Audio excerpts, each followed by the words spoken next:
भगवान श्री कृष्ण के उपदेश। इच्छा मनुष्य को जीने नहीं देती और मनुष्य इच्छा को कभी मरने नहीं देता। कोई फर्क नहीं सबको जीत लेने में और अंत तक हिम्मत न हारने में। गिरे हुए पत्तों ने सिखाया है, बोझ बन जाओगे तो अपने भी गिरा देंगे। दूसरों से अपने मतलब के लिए बात करने वाला व्यक्ति अंत में अकेला ही रह जाता है। परिवार का साथ आपको हर मुश्किल से निकाल सकता है, केवल आत्मविश्वास होना चाहिए। जिंदगी तो कहीं से भी शुरू हो सकती है।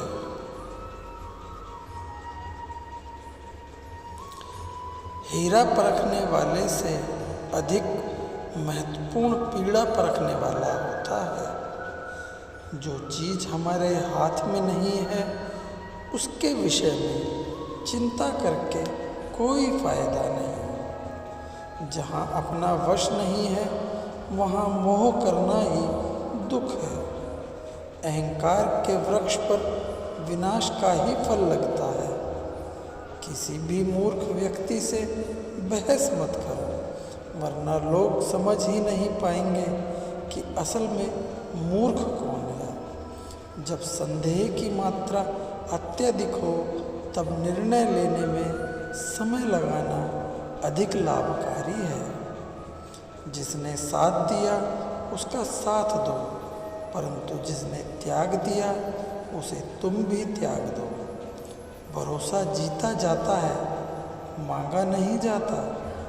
ये वो दौलत है जो कमाई जाती है, पाई नहीं जाती। जिस प्रकार अग्नि स्वर्ण को परखती है, उसी प्रकार संकट वीर पुरुषों को। तुम बस अपने आप से मत हारना, फिर तुम्हें कोई नहीं हरा सकता। सुख दुख का आना जाना सर्दी गर्मी के आने जाने के जैसा है, इसलिए इन्हें सहन करना सीखना चाहिए। 3 चीज़ें ज़्यादा देर तक नहीं छुप सकती: सूरज, चंद्रमा और सत्य। फिर से प्रयास करने से मत घबराना, क्योंकि इस बार शुरुआत शून्य से नहीं, अनुभव से होगी। एक बात हमेशा याद रखना, बोले गए शब्द, बीता हुआ वक्त और टूटा हुआ भरोसा कभी वापस नहीं आता।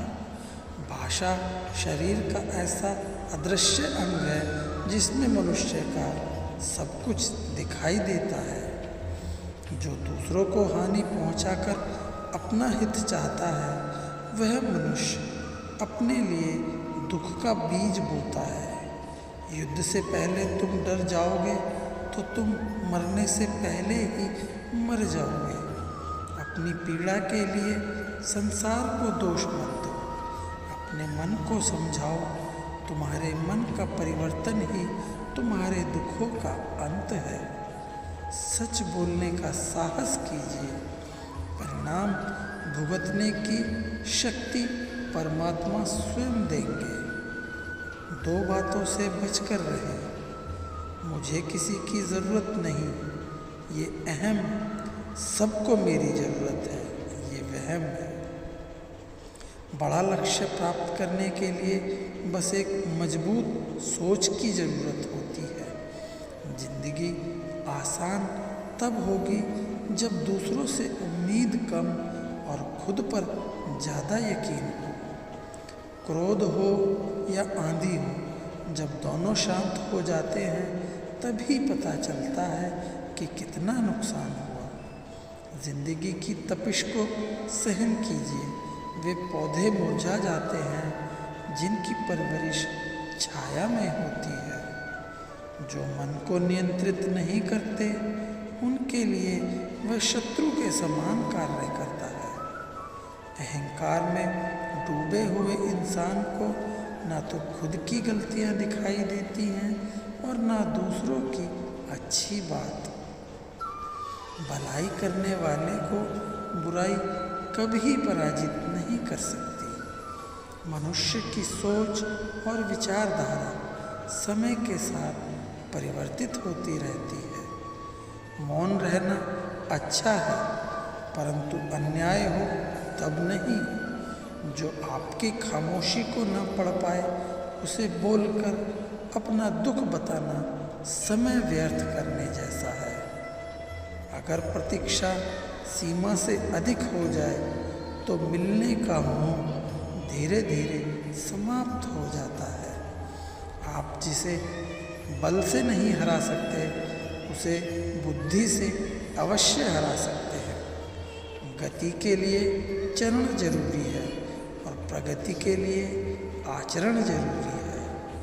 बुराई बड़ी हो या छोटी हमेशा विनाश का कारण बनती है, क्योंकि नाव में छेद छोटा हो या बड़ा नाव को डुबो ही देता है। संतोष ही सबसे बड़ा धन है। जिसके पास संतोष है वह स्वस्थ है, सुखी है और वही सबसे बड़ा धनवान है। जैसे तेल समाप्त हो जाने पर दीपक बुझ जाता है, उसी प्रकार कर्म के क्षीण हो जाने पर भाग्य भी नष्ट हो जाता है। केवल जीतने वाला ही नहीं बल्कि कहाँ पर हारना है ये जानने वाला भी श्रेष्ठ होता है। जिंदगी तुम्हारे उसी गुण का इम्तिहान लेती है जो तुम्हारे भीतर मौजूद है। कर्म योग वास्तव में एक परम रहस्य है। अच्छे इंसान में भी एक बुरी आदत होती है कि वो हर किसी को अच्छा समझता है।